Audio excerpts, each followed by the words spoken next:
আসসালামু আলাইকুম, তানিয়াজ কিচেনে সবাইকে স্বাগতম। আজকের পর্বে করে দেখাবো লুচি। আমি তার জন্য নিয়েছি 2 কাপ পরিমাণ আটা, স্বাদমতো লবণ এবং 2 টেবিল চামচ পরিমাণ তেল। এগুলো আমি মেখে নিব। ভালোভাবে মেখে নেওয়ার পর আমি দিয়ে দিব কুসুম গরম পানি।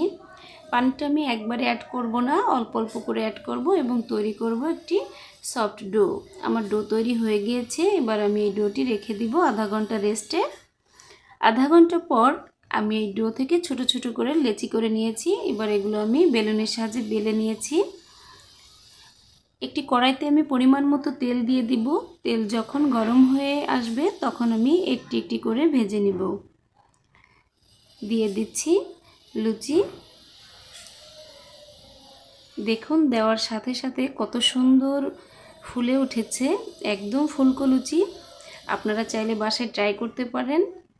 একদম পারফেক্ট লুচি তৈরি হয়েছে। এভাবে ভেজে নিচ্ছি বাকিগুলো। আমার লুচি ভাজা হয়ে গিয়েছে।